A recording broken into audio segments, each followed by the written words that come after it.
Our secret taste recipe is to cook with lemon care. Kutties Healthy Samayal. Hello friends, welcome to Kutties Healthy Samayal. Be positive, be healthy. நம்ம சேனலை subscribe பண்ணாதவங்க subscribe பண்ணிவிட்டு பக்கத்தில் இருக்க bell பட்டனை click பண்ணிக்கோங்க. All ஆப்ஷனை click பண்ணுங்கள். அப்போ தான் நாங்கள் போடுற எல்லா வீடியோஸோட நோட்டிஃபிகேஷன்ஸ் உங்களுக்கு வரும். இது வரைக்கும் சப்ஸ்கிரைப் பண்ண எல்லாருக்கும் தேங்க்யூ ஸோ மச்.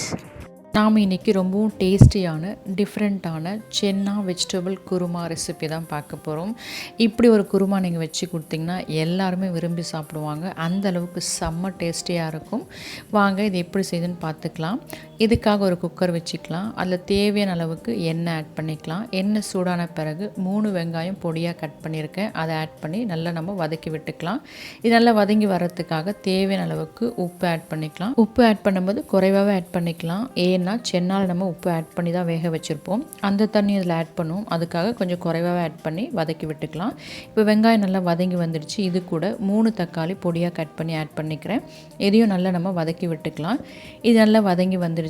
இந்த ஸ்டேஜில் 1 ஸ்பூன் அளவுக்கு இஞ்சி பூண்டு பேஸ்ட் ஆட் பண்ணிக்கலாம். வெங்காயத்தாக்கு நல்லா வதங்கின பிறகு இஞ்சி பூண்டு பேஸ்ட் ஆட் பண்ணிக்கலாம். இப்போ இதுவும் பச்சை வாசனை போகிற அளவுக்கு வதக்கி விட்டுக்கலாம். இது வதங்கின பிறகு 10 பீன்ஸும் 2 மீடியம் சைஸ் கேரட்டும் கட் பண்ணி வச்சுருக்கேன். அதையும் ஆட் பண்ணி நல்லா மிக்ஸ் பண்ணி விட்டுக்கலாம்.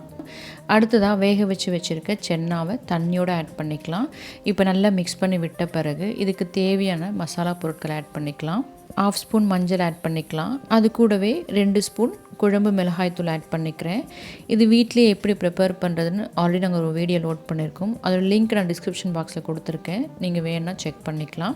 இது நல்லா மிக்ஸ் பண்ணி விட்ட பிறகு குழம்பு எந்த அளவுக்கு திக்னஸ் வேணுமோ அந்த அளவுக்கு தண்ணி ஆட் பண்ணி குக்கர் மூடி போட்டு வேக வச்சு எடுத்துக்கலாம். சென்னா வேக வைக்கும்போது ஒரு 75% அளவுக்கு வேக வச்சு எடுத்துக்கலாம். அப்போ தான் நம்ம வெஜிடபிளோட வேக வைக்கும்போது நமக்கு கரெக்டாக இருக்கும். இப்போ அது வெயிட் போட்டாச்சு. அது வேகட்டும். அதுக்குள்ளே நம்ம ஒரு மசாலா அரைச்சிக்கலாம். இது கூட நான் 2 தேங்காய் பத்தை அளவுக்கு பொடியாக கட் பண்ணி ஆட் பண்ணியிருக்கேன். அது கூடவே 3 முந்திரியும் 1 ஸ்பூன் அளவுக்கு சோம்பு ஆட் பண்ணி நம்ம நல்லா பேஸ்ட்டாக அரைச்சி எடுத்துக்கலாம். அது ரெடி ஆகிடுச்சு. இப்போ நம்ம குக்கரை ஓப்பன் பண்ணி பார்க்கலாம். நம்மளோட குழம்பும் ரெடியாக இருக்குது. இந்த ஸ்டேஜில் நான் ஒரு 1/2 ஸ்பூன் அளவுக்கு பிரியாணி மசாலா பவுடர் ஆட் பண்ணியிருக்கேன். இதோட லிங்க்கும் நான் டிஸ்கிரிப்ஷன் பாக்ஸில் கொடுத்துருக்கேன். நீங்கள் வேணா செக் பண்ணிக்கலாம். இது போல் கடைசியாக ஆட் பண்ணும்போது ஃப்ளேவர் நமக்கு நல்லாயிருக்கும். அடுத்த ஒரு தாளிப்பு கொடுத்துக்கலாம். 1 ஸ்பூன் அளவுக்கு எண்ணெய் ஆட் பண்ணி அதில் கொஞ்சமாக மசாலா பொருட்களை ஆட் பண்ணியிருக்கேன். இதை தாளித்து நம்ம குழம்புல ஆட் பண்ணிக்கலாம். இது போல் செய்யும்போது இந்த குருமாவோட ஃப்ளேவர் ரொம்ப சூப்பராக இருக்கும். டேஸ்ட்டும் ரொம்ப நல்லாயிருக்கும். இது போல் ஒரு முறை செஞ்சு பாருங்கள். தாளிப்பு கொடுத்த பிறகு ஒரு 3 நிமிஷம் அளவுக்கு கொதிக்க விட்டுக்கலாம். தேவையான அளவுக்கு திக்னஸ் வந்த பிறகு அரைச்சி வச்சுருக்க தேங்காய் பேஸ்ட் ஆட் பண்ணி நல்லா மிக்ஸ் பண்ணி விட்டுக்கலாம். இதை ஆட் பண்ணப்போ ரொம்ப கொதிக்க விடக்கூடாது. தண்ணியும் நம்ம ஆட் பண்ண முடியாது. ஸோ நம்ம குழம்பு எந்த அளவுக்கு திக்னஸ் வேணுமோ அதுக்கப்புறம் நம்ம தேங்காய் பேஸ்ட் ஆட் பண்ணிக்கணும். இப்போ நம்ம இறக்க ஸ்டேஜில் ஒரு பச்சை மிளகாய் ஆட் பண்ணிக்கலாம். ஆட் பண்ணி ஒரு கொதி வந்த பிறகு நம்ம ஸ்டவ் ஆஃப் பண்ணிக்கலாம். இது போல் கடைசியாக பச்சை மிளகாய் ஆட் பண்ணும்போதும் அது ஃப்ளேவர் ரொம்ப நல்லாயிருக்கும். இப்போ ஸ்டவ் ஆஃப் பண்ணும்போது நம்ம கொஞ்சமாக கொத்தமல்லி இலைகளை ஆட் பண்ணி ஸ்டவ் ஆஃப் பண்ணிக்கலாம். அவ்வளோதான், நம்மளோட சூப்பரான டேஸ்டியான சென்னா வெஜிடபிள் குருமா ரெடி ஆகிடுச்சு. இப்போ சர்வ் பண்ணிக்கலாம். நான் ரொம்ப திக்காகவும் இல்லாமல் தண்ணியாகவும் இல்லாமல் மீடியமாக வச்சுருக்கேன். குழம்போட திக்னஸ் உங்கள் தேவைக்கு டேஸ்ட்டுக்கு ஏற்றா போல் நீங்கள் வச்சுக்கலாம். அதே போல் இதில் ஆட் பண்ணுற வெஜிடபிள்ஸும் உங்கள் விருப்பத்துக்கு ஏற்றா போல் வெஜிடபிள்ஸ் ஆட் பண்ணிக்கலாம். கூட சென்னா ஆட் பண்ணிங்கன்னா டேஸ்ட்டு செம்மையாக இருக்கும். அது மட்டும் இல்லை, இதில் ஆட் பண்ணுற காரம், உப்பு, ஸ்பைசஸ் எல்லாமே உங்கள் விருப்பத்துக்கு ஏற்றா போல் கூட குறைய ஆட் பண்ணிக்கோங்க.